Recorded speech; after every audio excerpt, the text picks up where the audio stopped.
पीछे को बैठ जाओ, मैं इधर बैठ जाऊँ, बेटर लगेगा। तकिया लाऊं? नहीं, मुझे सही लग रहा है इस वाले एंगल से, क्योंकि आप गेस्ट तो लग रही हो। I can ask like this, है ना? Okay okay my dear. So this year even you have your 60th birthday, इसलिए मैंने लिस्ट बनाई है 20 क्वेश्चंस की। इसमें थीम्स है हर क्वेश्चंस में। First theme is reflecting on your life. तो फर्स्ट क्वेश्चन इज, को अभी तक अब किस चीज़ पे सबसे ज़्यादा प्राउड है अपनी लाइफ में? अपनी बेटियों के ऊपर। Anything more? I feel proud, मतलब हर ही चीज़ पे प्राउड है। मेरी बेटियों के ऊपर, इन जो दामाद आए हैं उनके ऊपर, मेरी अपनी परिवार के ऊपर, और अपने ऊपर? नेचुरली अपने ऊपर तो है ही कि मैं सब कुछ ठीक ढंग से कैरी कर पाई, अपनी बेटियों को ढंग से बड़ा कर पाई, जो कि मैं सोचती हूँ। आई डोंट नो दुनिया क्या सोचती है। आप हम पे प्राउड कैसे होती है अगर हम ढंग के नहीं होते तो? मैं हमेशा ही प्राउड होती हूँ अपने बच्चों के लिए। If you could relive any decade of your life, which one would it be and why? अगर आप अपनी लाइफ का कोई एक डिकेड, मतलब 10 साल, कोई 10 साल दोबारा जीना चाहो तो वो कौन से होंगे? अपने पापा के साथ के 10 साल। वो तो काफ़ी अर्ली चाइल्डहुड हो गया। Best moments of my life. What is that one lesson you have learned now that you wish you knew earlier? चीज़ों को लेट इट बी करना। मुझे बहुत पहले ये बात समझ लेनी चाहिए थी कि फेस वैल्यू पे चीज़ों को रखना चाहिए। दो मैं 10-12 साल से तो मुझे समझ आ गई इस बात की कि चीज़ों को फेस वैल्यू पे रखना चाहिए, पर उससे भी पहले से ये चीज़ क्लियर होनी चाहिए थी। इमोशनल होने की कोई ज़रूरत नहीं है, लेट इट बी।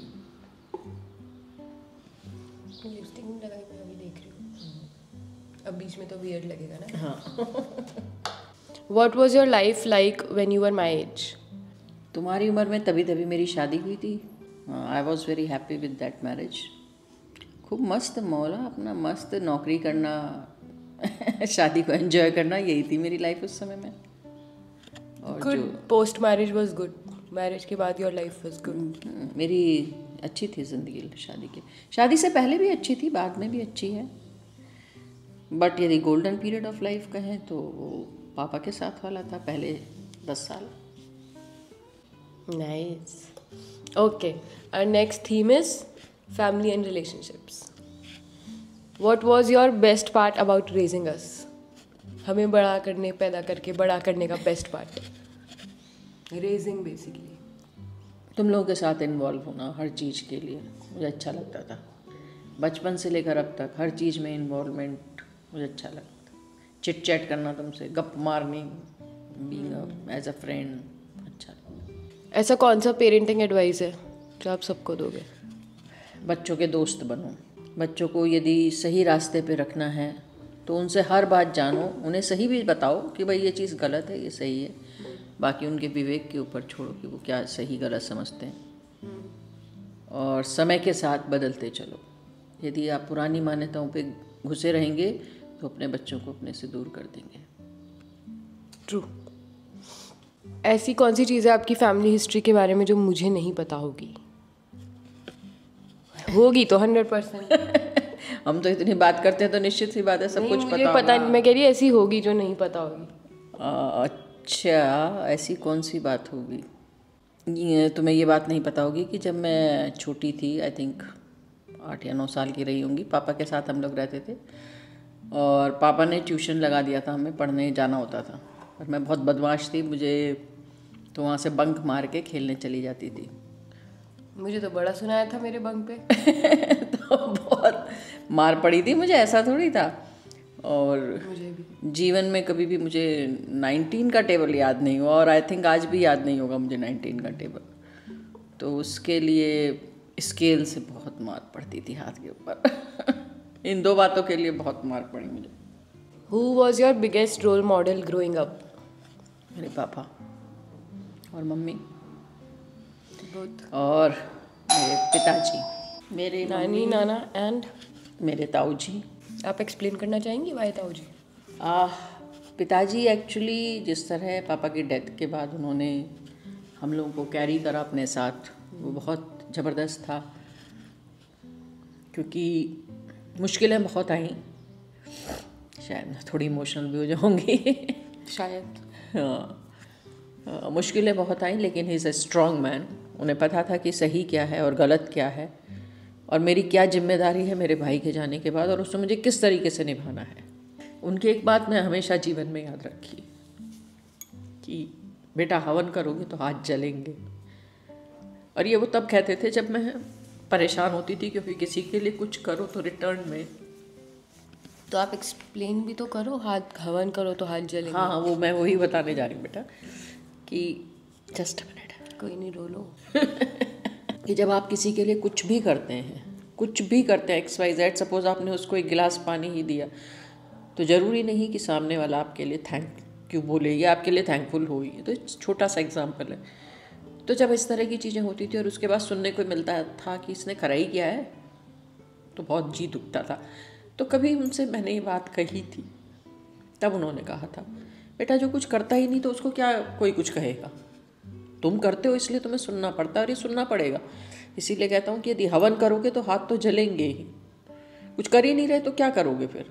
तो मतलब यही था इस लाइन का कि जब आप अग्नि में कुछ डाल रहे हो तो हाथ तो आपके जलेंगे ही, छींटे आएंगे ही आपके तरफ को, और वो भी इस तरीके की आएंगे कि जिनकी आप उम्मीद भी नहीं कर सकते। तो उनको लेट इट बी करना, वो मैंने फिर शुरू किया अपनी काफ़ी एज के बाद। और उनके तरह ही फिर फोकस मैंने ये रखा कि मेरी जिम्मेदारी क्या है, उसको कंप्लीट करना है। मुंह बन रहा है बनता रहे, परवाह नहीं, कोई निभाएगा तो ठीक है, नहीं तो वो अपने रास्ते और हम अपने रास्ते। Nice answer. So our next topic is career, hobbies and passions. Okay. The question is, what was your first job and what did you learn from it? मेरा सबसे पहला जॉब टीचिंग का था, और उससे ऐसा मैंने ऐसे कुछ ज़्यादा उस समय पे नहीं सीखा। बाद में जब मैंने दोबारा ब्रेक लेके टीचिंग दोबारा से शुरू करा, तो कैसे बच्चों को डील करना है, डिसिप्लिन में कैसे लाना है, तो तब बहुत कुछ चीज़ें सीखी, छोटी छोटी, जो अक्सर होती ही हैं जॉब में, हम सीखते हैं। So I like it. Is there a hobby or skill that you have always wanted to learn? Hobby तो क्या कहूँ मैं उसे, बट मेरे को है कि एडवेंचरस गेम मुझे बहुत पसंद है, जो मैं नहीं कर पाई, जिसका मुझे शौक भी था। बस मेन तो यही था, मतलब आउटडोर एक्टिविटीज़ भी, और एडवेंचर मुझे पसंद है, किसी भी चीज़ का एडवेंचर, रिस्क लेना। एक्चुअली लाइफ में किसी भी बात के लिए थोड़ा सा रिस्क लेना अच्छा लगता है। सेटल्ड लाइफ मुझे थोड़ा कम पसंद आती है। पर आपकी तो सेटल लाइफ थी मोस्टली। बट 99% सेटल लाइफ ही रही, बाकी जो ईश्वर से होता रहा वो होता रहा। पर क्या एडवेंचर, मुझे समझ नहीं आ रहा आपका आंसर। सपोज राफ्टिंग ही करनी है, अच्छा, तो I like this type of things. वो है आपका पैराग्लाइडिंग है, इस टाइप की चीज़ें पसंद थी। बोल्ड थी शुरू से, तो इस तरह की चीज़ें अच्छी लगती थी। अभी भी कर सकते हैं? I don't know age allow करेगी अब या नहीं, बोन्स अलाउ करेंगी या नहीं। कर सकते हैं, राफ्टिंग तो कर सकते हैं। Paragliding is overrated. If you were my age, ये हमने, this is different question, and you are doing the exact same thing that I am doing, how would you do it differently? मैं कभी भी जो है, यदि सपोज कोई काम हो नहीं रहा होता तो मैं उससे कभी गिव अप नहीं करती, उसके सोर्सेज ढूंढती। Suppose you started your print, तुमने जो है प्रिंटिंग वाला काम तूने स्टार्ट करा, तूने गिव अप कर दिया क्योंकि मशीन नहीं चल रही थी, उससे तुमने गिव अप किया क्योंकि वो मशीन तुम्हारी वर्क फंक्शन नहीं कर रही थी, तुझे समझ नहीं आ रहा था। हाँ, उसकी जगह यदि मैं होती, मैं किसी भी सूरत में गिव अप नहीं करती। मैं चाहे उसके लिए 10 दुकानों पर जाती, 10 चीज़ें देखती, ऑनलाइन देखती, कुछ भी करती, पर मैं उस काम को कर लेती और शुरू कर लेती। मैं कभी भी पीछे नहीं हटती किसी भी काम को करने से, चाहे परेशानी कितनी आए। कोई मेरे लिए महत्व नहीं रखती किसी भी बात की परेशानी। ये आप अलग करती मतलब? हाँ, हमेशा think positive and be positive, ये मेरा जीवन का मूल मंत्र भी है। बस पॉजिटिव रहना चाहिए। Okay, if you could do any job in the world for 1 year, तो वो कौन सी होगी? नाउ एट दिस टाइम, मतलब अब इस समय पे इसे मैं नहीं कह सकती कि वो क्या होगा, लेकिन हाँ जो अच्छा लगता है वो छोटे बच्चों के बीच में रहना अच्छा लगता है। पापा और आपका सेम आंसर। हाँ, अच्छा लगता है हमें बच्चों के बीच में, उनको कुछ भी बताना करना। तो सोच भी रहे हैं कि जैसे अब रिटायरमेंट के बाद आफ्टर 60 जो है अनाथ बच्चों के साथ थोड़ा सा समय लगाएंगे। ये हम लोग थोड़ा सा है कि अपन जो हमारे पास है वो कुछ भी है वो हम अब किसी को दे पाएँ अपनी नई जनरेशन को, बस इतना ही टारगेट है। ठीक है, अभी हमारा थीम है personal interests and dreams, almost similar lines पे, लेकिन देखते हैं। What is the best book और movie you have ever experienced? Best book मैंने अभी रिसेंट में सुधा मूर्ति जी की कहानियाँ पढ़ी एंड आई लव इट। बहुत प्यारी कहानियाँ हैं। उससे पहले मेरे को गुनाहों का देवता भी बहुत अच्छी लगती थी, धर्मवीर भारती का नॉवल था। मेलुहा के मृत्युंजय, ये भी मेरे को बहुत पसंद थी। किताबें बहुत सारी हैं जो मुझे बहुत पसंद है। मधुशाला हरिवंश राय बच्चन की, एंड जो इसको मन्ना डे ने अपनी आवाज़ में गाया है, इट्स मार्वलेस। उस तरीके का चीज़ है कि जब कभी मैं डिप्रेशन सा फील करती हूँ तो उसे फुल वॉल्यूम में चला के और सुनो मधुशाला को, आप एक हायर लेवल पे पहुँच जाते हो। तो वो बहुत अच्छी लगी मुझे। पिछले दिनों बाकी हाँ, वाल्मीकि की रामायण जो है वो बहुत इंटरेस्टिंग लगी मेरे को। तो उसको भी मैंने वैसे एक ही बार पढ़ा है, बट और मेरा अभी पढ़ने का मन है, तो आई थिंक अब आगे मैं उसको कंटिन्यू करूँगी। तो बहुत पसंद है। और सुधा मूर्ति, मुझे रिसेंट में सुधा मूर्ति को मैंने जैसे पढ़ा तो बहुत ही उनके एक्चुअली जीवन से भी बड़ी इंस्पिरेशन मिलती है कि किस तरीके से वो छोटी छोटी चीज़ों को ऑब्जर्व करती हैं फिर उसको लिखती हैं। तो और हाँ, उनका हरिवंश राय बच्चन की किताब है नीड़ का निर्माण, फिर वो भी बहुत पसंद है मुझे किताब। मैं लिंक्स डिस्क्रिप्शन में डाल दूँगी इन बुक्स के, if anyone wants to give a read. अगर आपको कोई एक ट्रिप ज़रूर ही लेनी है तो वो कौन सी है? वो एक ट्रिप मेरी केदारनाथ जी की है और एक रामेश्वरम। 2 ट्रिप मेरे मन में बहुत ज़्यादा है कि उनको मैं अच्छे से करूं। ये मेन 2 हैं, बाकी तो जो मिल जाए। इंटरनेशनल कोई एक जगह इंटरनेशनल जिसकी फ़ोटो में आपको देख के लगाओ कि यार ये तो जल्द बनता है? स्विट्ज़रलैंड। गुड, ठीक है। अब फाइनल है हमारा wisdom and advice theme. What is the best advice you have ever got? Best advice जो आपको मिला है। एक नहीं है, कई सारी हैं। एक बतानी है अभी एक को कैसे अलग से बताऊं मैं, क्योंकि जो on the top of head आ रही है अभी, जो सबसे ज़्यादा आ रही है दिमाग में। 2-3 आ रही हैं। अच्छा ठीक है, 2-3 बताओ। सबसे पहली तो वही थी जो मैंने अभी पहले बेटे हवन करोगे तो हाथ तो चलेंगे बेटा। दूसरी बात तो जो मम्मी कहते थे कि चीज़ों को समय पे छोड़ दो। समय अपने आप सब कुछ सिखाता है, तुमको भी तुम्हारे बच्चों को भी समय सब सिखाएगा, अपने आप सिखाएगा। लेट इट बी करना शुरू करो। और जो तीसरी सलाह थी वो बड़ी अलग सी सलाह थी। मैं बहुत छोटी थी, मुझे नहीं पता कितनी रही होंगी, जब पापा ने एक बार ये कहा था कि बेटा यदि कभी भी कोई समस्या है तो बस तुम उसमें घुस जाना, उस समस्या में। ये मत सोचना कि उसका सॉल्यूशन क्या होगा, कर पाओगी या नहीं कर पाओगी, घुस जाना। और जब तुम घुस जाओगी तो उसका हल खुद निकाल लोगी। और ये तीनों बातें ही मैंने अपनी लाइफ में बहुत उतारी। और एक सबसे बड़ी बात, पेशेंस रखना बहुत ज़रूरी है। कोई गुस्सा नहीं, पेशेंस, हर चीज़ में पेशेंस रखना बहुत ज़रूरी है। Okay, very good advices. If you could tell your 20-year-old self anything तो वो क्या होगा? अपने यंगर सेल्फ में यही है कि काश जब मैंने SBI PO में जब एग्ज़ाम निकाल दिया था तो उसका इंटरव्यू देने के लिए उस समय मुझे विरोध करना चाहिए था घर में, जो नहीं किया। चाहे वो परिस्थिति की वजह से नहीं करा या जो भी था, वो मुझे करना चाहिए था। मतलब इंटरव्यू देने नहीं दिया? हाँ, वो तब उस समय थोड़ा सा ऐसे ही होता था कि लड़की पढ़ के क्या करेगी। नहीं, हमारे यहाँ ये वाली फीलिंग नहीं थी एक्चुअली, क्योंकि पापा की डेथ के बाद सिचुएशंस बहुत अलग थी। एक तरीके से हम 6 बहनें थीं और एक भाई था और अकेले पिताजी थे। तो उस परिस्थिति में लड़की को घर से दूर भेजना बहुत मुश्किल था उनके लिए, क्योंकि कहाँ लगी थी आपकी? लखनऊ में। तो थोड़ा सा दूर था, तो इस वजह से थोड़ा वो चीज़ें रुकी थी। बट लगता है कि उस समय शायद विरोध करती तो परिस्थितियाँ अलग होती।